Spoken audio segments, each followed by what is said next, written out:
오늘 말씀은 로마서 10장 8절에서 15절까지 말씀 보겠습니다.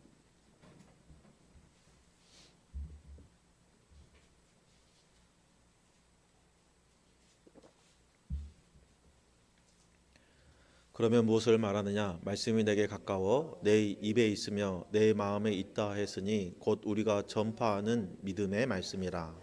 내가 만일 내 입으로 예수를 주로 시인하며 또 하나님께서 그를 죽은 자 가운데서 살리신 것을 내 마음에 믿으면 구원을 받으리라.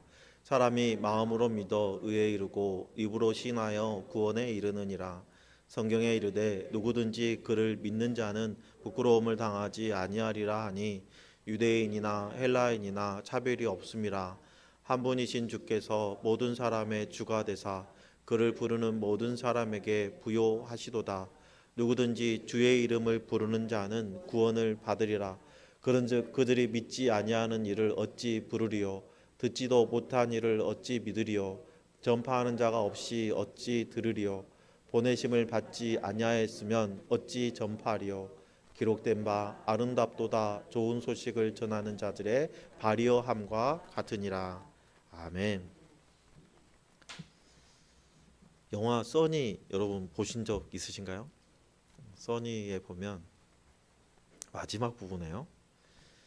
변호사가 친구 투나가 남긴 유언장을 가지고 와서 낭독하는 장면이 나와요. 여기서 보험업을 하고 있는 장미라는 친구에게는 보험왕이 될 만큼 보험 계약을 체결하고 보험금을 일시불로 납입해 준죠. 그리고 국문학을 전공한 주부 금옥에게는 출판사 인턴과 정직원 자리를 보장해주고 6년 후에 조건부 경영사장 자리도 약속합니다. 나무에게는 써니의 그룹의 리더로, 그리고 잘 살고 있는 진이에게는 부리더, 부장 자리를 공인해주고, 복희에게는 딸과 함께 살 수 있는 아파트를 제공해주고 생활비와 교육비, 그리고 정신질환을 치료받을 수 있는 재활치료비와 나중에 창업까지 지원해 준다는 약속이 담겨져 있는 유언장이었죠. 춘하는 죽어가면서 친구들에게 참 큰 선물을 남겨준 것이죠. 그렇다면 변호사가 낭독한 이 유언을 받으려면 어떻게 해야 되는 거죠? 거부하지 않고 동의만 하면 그 유언에 기록된 것을 받을 수가 있죠. 우리가 하나님의 자녀가 된 것도 이와 유사합니다. 예수님께서 십자가에서 죽으시고 다시 부활하심으로 우리들이 하나님의 자녀가 되는 길을 열어주셨어요. 하나님의 구원의 계획에 내가 동의하면 하나님의 은혜를 선물로 받게 되는 것이고, 거부하면 하나님과 관련 없는 삶을 살게 되는 것입니다. 오늘 말씀은 그래서 믿음과 구원에 대한 말씀을 하고 있습니다. 성도들에게는 아주 기본적인 말씀이지만 사순절을 맞이해서 다시 깊게 묵상하고 하나님의 은혜에 온전히 반응하는 저와 여러분들의 결단의 시간이 되기를 예수님의 이름으로 축복합니다. 오늘 본문 8절 말씀에 보면 그러면 무엇을 말하느냐? 말씀이 내게 가까워 내 입에 있으며 내 마음에 있다 했으니 곧 우리가 전파하는 믿음의 말씀이다 라고 말씀하고 있죠. 이 말씀은 신명기 30장 14절 말씀을 인용한 말씀인데요. 오직 그 말씀이 내게 매우 가까워서 내 입에 있으며 내 마음에 있은즉 내가 이를 행할 수 있느니라 하는 말씀이죠. 신명기 30장 12절부터 14절까지의 말씀은 모세가 명령한 그 하나님의 약속, 하나님의 율법은 어려운 것이 아니고 멀리 있는 것도 아니어서 이스라엘 백성들이 마음만 먹으면 행할 수 있는 쉬운 것이다 라고 설명하는 부분이죠. 오늘 본문은 이 신명기의 말씀을 믿음에 적용합니다. 사도 바울이 전하는 말씀의 요지는 인간의 노력으로는 성취할 수 없지만 이미 우리 곁에 가까이 와 있는 말씀을 듣고 믿으면 된다라고 강조하고 있죠. 그리고 하나님의 말씀을 듣고 믿는 것은 인간의 노력이나 율법의 행위로 이루어지는 것이 아니라고 강조하고 있습니다. 그래서 갈라디아서 3장의 말씀을 보면 만일 빠졌군요. 내가 너희에게 다만 이것을 알리려 하노니 너희가 성령을 받은 것이 율법의 행위로냐 혹은 믿고 믿음으로냐 하고 갈라디아 3장 2절에 말씀하거든요. 이 말은 행위로 구원을 받는 게 아니라 믿음으로 구원을 받는다는 것을 강조하고 있죠. 믿음으로 성령을 받는다는 것은 인간의 힘이나 인간의 어떤 공로로 이루어지는 것이 아니라고 강조하고 있어요. 그거는 하나님이 주셔야만 하는 거예요. 성도들은 하나님께서 선물로 주시는 것을 받기만 하면 됩니다. 내 힘으로, 내 능력으로 어떤 것을 이루는 것이 아니기 때문에 어려운 일이 아니라는 것이죠. 우리가 해야 되는 일은 단지 선물을 받겠다고 결단하기만 하면 되는 거예요. 이 믿음의 말씀을 받아들이지 않고 율법을 통해서 하나님과 친밀한 관계를 유지하려고 하는 사람들은 율법에 얽매여서 자기가 자기의 의를 기준으로 살아가게 됩니다. 이런 사람들은 황야의 무법자처럼 자신의 의가 의의 기준이기 때문에 자신의 소견에 옳은 대로 행하고 자신의 그 기준에 도달하지 못한 다른 사람을 정죄하죠. 또한 나름대로 열심히 노력은 했지만 실패했을 때는 다른 사람에게 그 책임을 전가하는 모습을 보입니다. 왜냐하면 나의 의가 부족하거나 불완전해서 실패했다고 인정하기가 싫기 때문이에요. 따라서 이런 사람들은 용서와 포용에서는 좀 거리가 먼 삶을 살아가죠. 하나님께서 율법을 통해서 이루기 원하셨던 사랑이라는 이 본래의 취지는 멀리 있게 되는 거예요. 불평과 정죄만 가득한 삶을 살아가는 것입니다. 반면에 믿음으로 하나님의 의를 의지하는 사람은 하나님의 은혜를 감사하지 않을 수 없죠. 자신의 공로로 이룬 것도 아니고 예수 그리스도의 은혜로 누리는 것이기 때문에 예수 십자가를 자랑하게 되고 하나님의 은혜를 간증하게 되는 겁니다. 얼마 전에 소고기 반값 세일을 이마트에서 한 적이 있어요. 만약에 여러분이 마트에 갔는데 우연히 한우 코너 앞을 딱 앞에 섰는데 갑자기 타임 세일입니다. 지금부터 10분에 한해서 소고기를 반값에 드리겠습니다 하는 거예요. 난 아무것도 한 게 없는데 갑자기 한우 코너 앞에 서 있는 나로 인해서 내 뒤로 줄을 서기 시작합니다. 그래서 얼떨결에 소고기를 반값에 사가지고 왔어요. 그럼 여러분 어떻게 하실 건가요? 식구들한테 나 봐라, 소고기를 반값에 사왔다, 친구들한테 전화해가지고 나 이래가지고 반값에 득템했잖아, 뭐 자랑하지 않겠어요? 여러분, 그런데 여러분이 이 소고기를 반값에 사는 것에 어떤 노력을 했죠? 내가 무슨 일을 어떻게 해서 이 기회를 잡을 수 있었죠? 내가 한 일은 그냥 그 자리에 있었던 것 외에는 아무것도 없죠. 만약에 그 판매하는 사람이 반값에 준다는 이벤트를 실행하지 않았으면 내가 무슨 짓을 해도 소고기를 반값에 사올 수는 없는 거예요. 그렇다면 소고기를 반값에 사고 못 사고는 뭐에 달렸다는 겁니까? 그 사장님 마음에 달려 있다는 거예요. 마찬가지입니다. 우리의 구원을 선물로 받고 못 받고는 누구의 손에 달려 있다는 것이죠? 하나님의 손에 달려 있는 거예요. 예수 그리스도의 공로에 달려 있다는 거예요. 따라서 예수님이 주시면 우리는 받을 수 있고 예수님이 거부하시면 우리는 아무리 용을 써도 받을 수 없다는 거예요. 그런데 이 자리에 있는 우리들은 아무런 공로도 없고 아무런 자격도 없지만 주님이 주신 구원의 선물을 받았어요. 반값에 주신 것도 아니고 거저 공짜로 선물로 주셨어요. 그래서 우리는 이것을 은혜라고 말합니다. 주님의 구원을 은혜로 고백하는 사람들은 자신이 흉악한 죄인이었다는 것을 인정하는 사람들이잖아요. 그래서 자신과 동일한 처지에 있는 다른 사람들을 정죄하지 않습니다. 왜냐하면 그나 나나 똑같이 죄인이라는 걸 알고 있기 때문이에요. 그래서 어떻게 반응합니까? 그를 위해서 중보하는 거예요. 사랑으로 권면하는 거예요.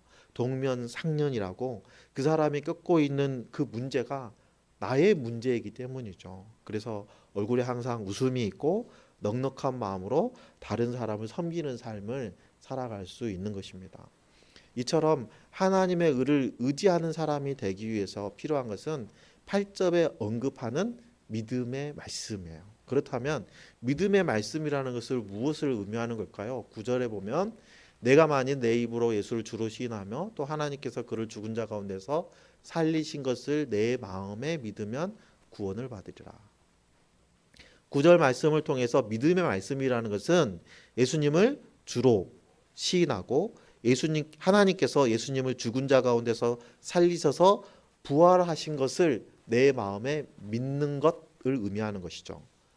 그 믿음의 말씀에서 강조하시는 말씀 첫 번째는 예수님을 주로 시인하는 거예요. 여기서 시인하다라는 단어는 호모로게오라는 헬라어를 번역한 건데요.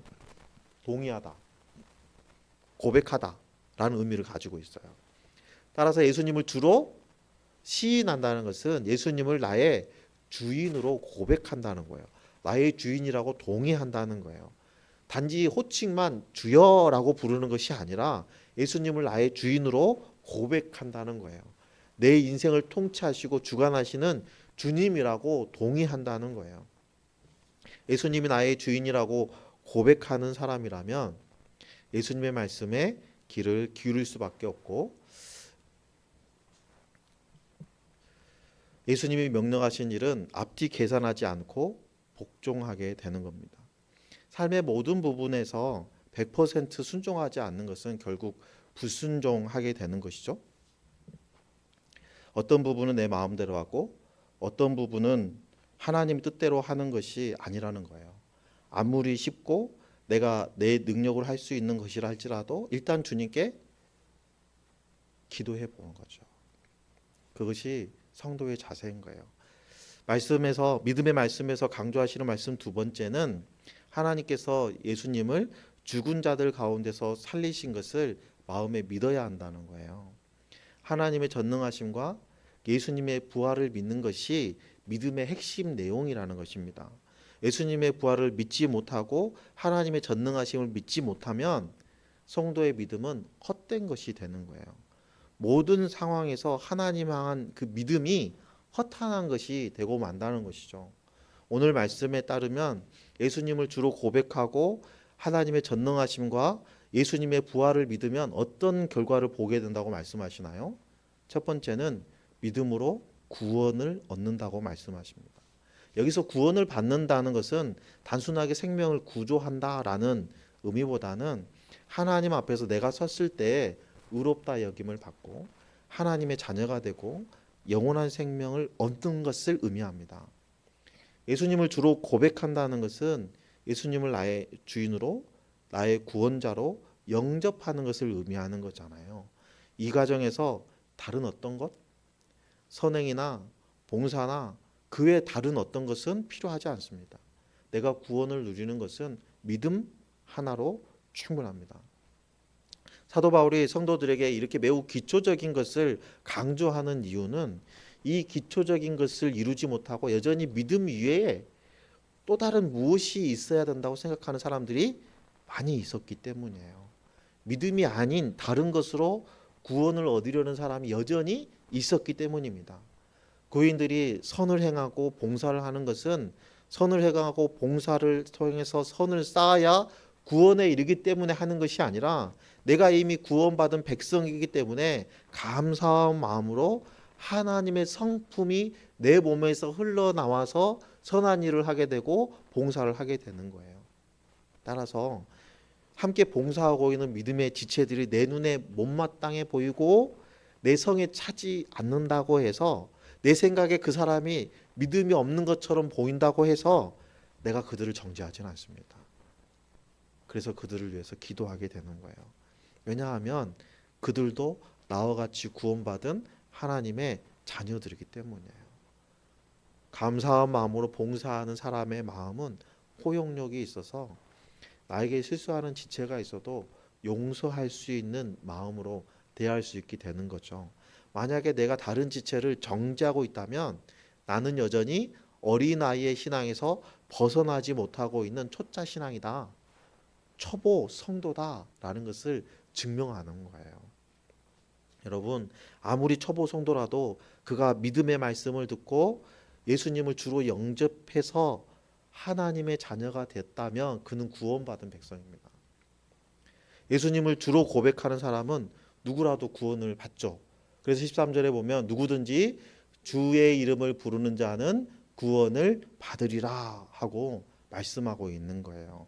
구원의 대상은 헬라인이든 유대인이든 인종에 관계하지 않습니다. 차별이 없어요. 아브라함과 같이 복된 삶을 살기 원한다면 예수님을 주로 고백하고 예수 그리스도의 이름을 참되고 진실하게 불러야 하는 거예요. 예수님을 주로 고백하고 하나님의 전능하심과 예수의 부활을 믿으면 어떤 결과를 보게 된다고 오늘 본문은 말하고 있죠. 두 번째는 마지막 날에 하나님 앞에 부끄러움 없게 된다고 말씀하세요. 부끄러움 당하지 않는다.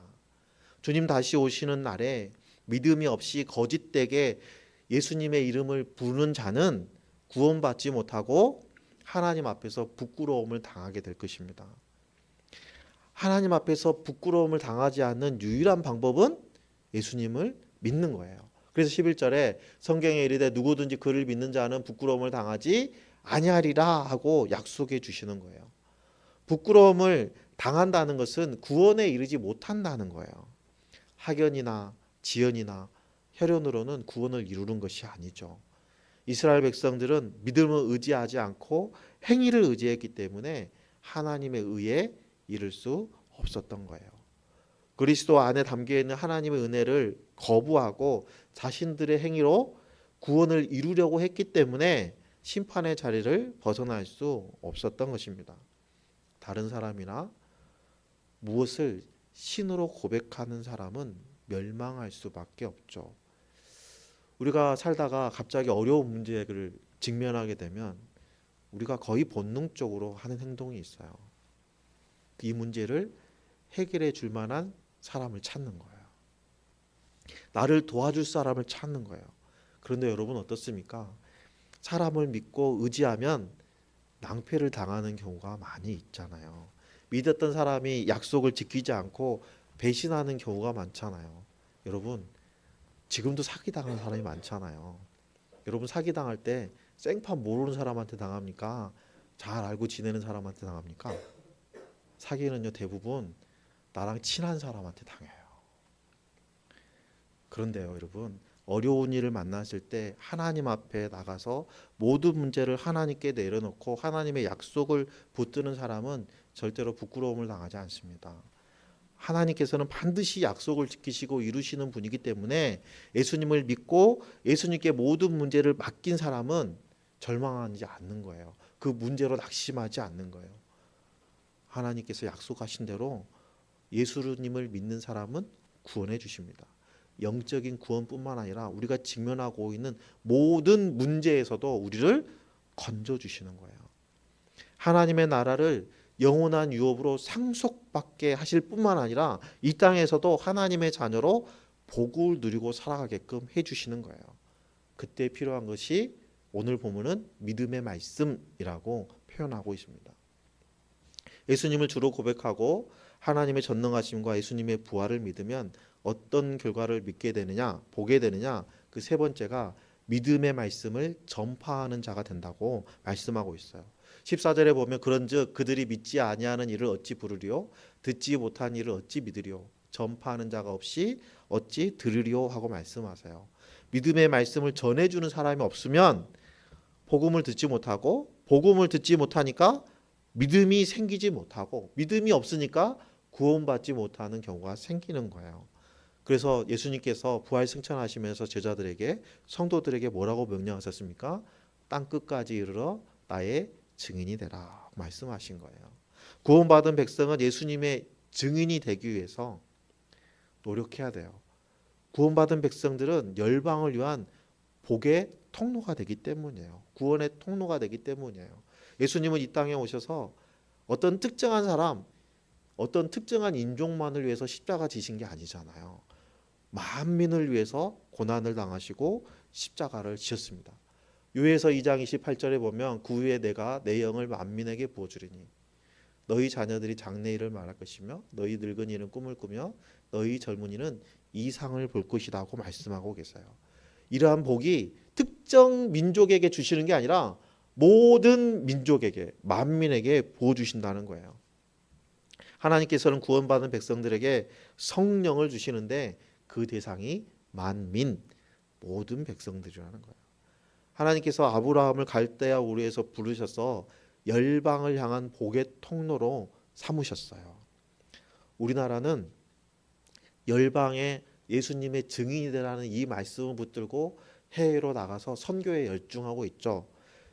선교에 열심을 내고 있습니다. 그래서 한때는 미국 다음으로 선교사를 많이 보내는 나라였어요. 지금은 6위 정도에 머무르고 있죠. 2024년 말 기준으로 전 세계 171개국에 21,621명의 선교사를 파송하고 있는 나라가 대한민국입니다. 516명의 단기 선교사를 지원하고 있는 나라가 대한민국입니다. 그런데 여러분, 해년마다 선교사가 줄어들고 있습니다. 우리나라뿐만 아니라 전 세계적으로 선교 인력의 감소 추세를 보이고 있어요. 이것은 굉장히 심각한 문제가 아닐 수 없죠. 복음을 전해주는 사람이 줄어들고 있다는 것은 전해주는 자가 없으니까 복음을 듣지 못하는 사람이 있다는 거죠. 복음을 듣지 못하니까 받지 못하는 사람이 발생할 수 있다는 거예요. 드러날 수 있다는 의미예요. 그래서 오늘 15절 말씀에 이렇게 말씀하시죠. 보내심을 받지 아니하였으면 어찌 전파하리요. 기록된 바 아름답도다 좋은 소식을 전하는 자들의 발이여 함과 같다라고 말씀하고 있어요. 복음이 전해지지 않는 곳에 처음으로 복음을 전하는 선교사는 정말 귀하고 중요한 사역을 하는 거죠. 그 사람 한 사람을 통해서 생명의 역사, 구원의 역사가 일어나기 때문입니다. 해외 선교사 파견 유형 중에서 비즈니스 선교 형식으로 나간 선교사들이 실패하고 있다는 보고들이 많이 들어옵니다. 그 원인으로 꼽히는 것 중에 하나가 그들이 접촉점을 만들기 위해서 복음이 아닌 다른 것을 그들에게 전하거나 세상적인 것을 전하다가 복음을 놓치는 경우가 많다고 하는 거예요. 그래서 온 세상에 복음이 전파되도록 우리는 기도해야 되는 것입니다. 이사야서 52장 7절에 보면 이렇게 말씀하시죠. 좋은 소식을 전하며 평화를 공포하며 복된 좋은 소식을 가져오며 구원을 공포하며 시온을 향하여 이르기를 내 하나님이 통치하신다 하는 자의 산을 넘는 발이 어찌 그리 아름다운가. 성도들은 하나님의 통치가 온전히 이루어지도록 기도하고 그 일에 동참하는 것이 성도의 책무죠. 의무입니다. 그렇다면 믿음의 말씀을 전해주는 사람이 부족해지는 이 시기에 성도들이 할 수 있는 일이 뭘까요? 우리는 이제는 양보다 질을 추구해야 됩니다. 목회 컬럼에서도 제가 언급했듯이 한 사람에게 집중해야 돼요. 때를 얻든지 못 얻든지 한 사람을 위해서 기도하며 그 한 사람에게 간신을 쏟아붓고 사랑으로 섬겨야 돼요. 결실을 맺는 것은 하나님이 하시는 일이지만 한 사람을 섬기는 것은 우리도 할 수 있는 일이죠. 6.25가 발생하기 전에 한 인민군 장교 부인은 독실한 기독교인이었어요. 기독교 신자였어요. 근데 그 인민군 장교는 기독교를 몹시 못마땅하게 여기는 사람이었습니다. 그래서 기독교인 아내를 알게 모르게 핍박했었죠. 그뿐 아니라 아내가 기독교인이라는 것이 들통나면 자신의 생명에도 위협이 따르기 때문에 그는 아내에게 제발 좀 교회 가지 마라 하고 꼬시고 달래고 말을 안 듣니까 협박도 해봤어요. 하지만 그 아내는 더욱 열심히 교회에 나가서 남편을 위해서 기도했습니다. 남편이 잠들 때까지 기다렸다가 남편 손을 잡고 내 주를 가까이 하려 함은 눈물로 찬양을 하는 거예요. 그러다가 6.25 전쟁이 났습니다. 그녀의 남편도 전쟁터로 나가게 됐고 전쟁에서 싸우다가 포로가 되었습니다. 그가 포로 수용소에 있을 때 미군 군목이 와서 기독교 신자가 있으면 나와보라고 합니다. 이때 이 인민군 장교도 살기 위해서 앞으로 나갔습니다. 그런데 문제가 하나 생겼어요. 이 군목이 너가 부를 줄 아는, 너가 애창하는 찬송가를 부르라고 하는 거예요. 앞에서부터 한 사람씩 한 사람씩 찬송가를 부르기 시작합니다. 찬송가를 모르는 사람은 듬씩 두드러 맞고 감옥에 갇히는 거예요. 큰일 났어요. 임민군 장교는 아는 찬양이 하나도 없습니다. 이제는 죽었구나 하고 생각이 드는데, 이제 죽겠다 생각이 드니까 자기 식구들과 아내가 생각이 나잖아요. 주마등처럼 스쳐 지나가는 그 인생의 파노라마 속에서 눈물을 펑펑 흘리다가 아내가 밤마다 들려주던 찬송가가 딱 생각이 난 거예요. 마침 자기 차례가 됐습니다. 그래서 내 주를 가까이 하게 함은 십자가 짐 같은 고생이나. 큰일 났어요. 다음 가사가 생각이 안 나요. 그래서 팍팍 울었어요. 그냥 끝났구나. 눈물만 흘리고 있는데 미군 장교가 다른 찬양 하나 불러보라 하는 거야. 다른 찬양이 알 게 있습니까? 근데 문득 아내가 항상 흥얼거리던 찬양이 생각이 난 거예요. 예수 사랑하심은 거룩하신 말일세 우리들은 낙하나. 근데 그 사람은 생각이 안 났어요. 그렇게 부를 때 아내에 대한 자기의 행동이 생각이 나는 거예요. 내가 그동안 아내를 얼마나 구박했습니까? 그 아내에 대한 미안한 감정이 북받쳐 올라서 오열을 하고 말았습니다. 미군 장교가 다 보더니 찬양에 은혜 받은 줄 알고 미군 군목이 그를 열애시켜준, 이 사람 믿음이 있는 사람이다 하고 열애시켜줬어요. 그는 포로 수용소에서 주님을 영접하고 그리고 그곳에서 무사히 나올 수 있었습니다.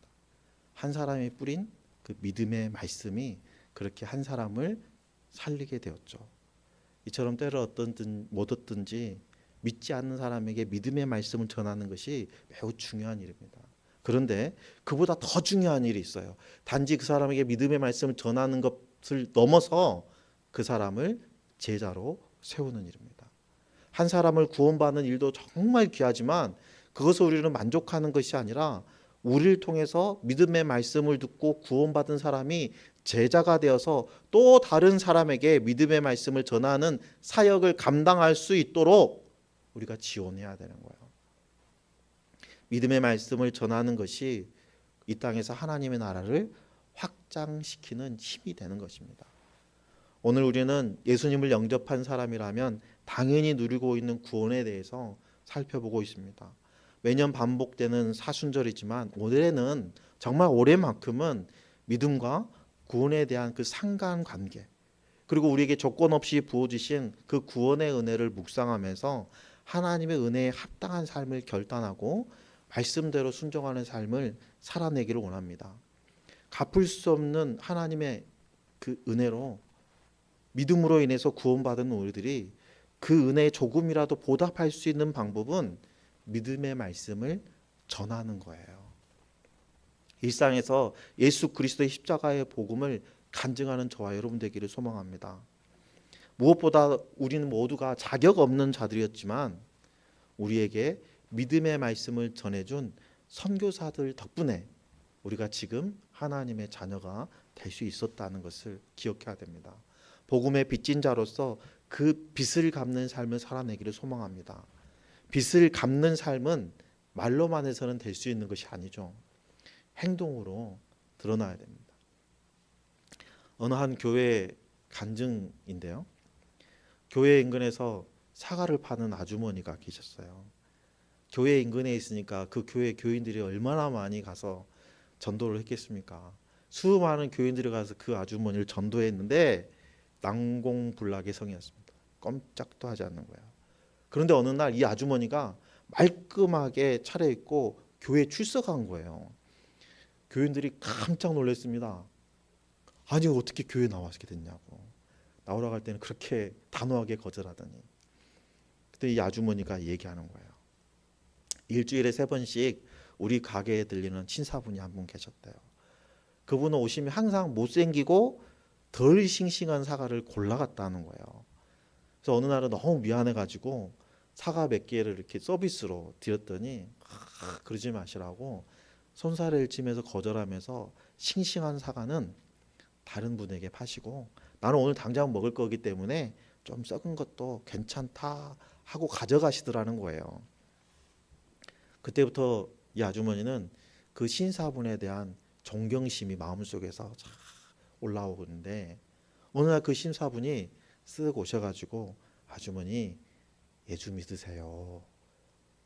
이렇게 했다는 거예요. 다른 사람이 얘기했으면 콧등에도 귓등으로도 듣지 않았을 텐데 자기가 존경하는 그 사람이 예수님을 믿으라 그러니까 그분이 믿는 저분이 믿는 하나님이라면 나도 믿고 싶다 하는 마음이 들어서 두 말 없이 나왔다는 거예요. 여러분 믿음의 말씀을 전해줄 사람은 멀리서 찾을 필요가 없습니다. 나의 가까운 곳에서 찾아야 돼요. 나와 가까이에 있는 불신자들에게 내가 먼저 다가가서 좋은 이웃이 되어주고 나아가서 믿음의 말씀을 전해서 제자로 세우는 복을 누리시기를 소망합니다. 오늘 이후에 믿음의 말씀으로 구원을 누리고 그 구원을 전하는 아름다운 삶을 살아가는 저와 여러분들 다 되시기를 예수님의 이름으로 축원합니다.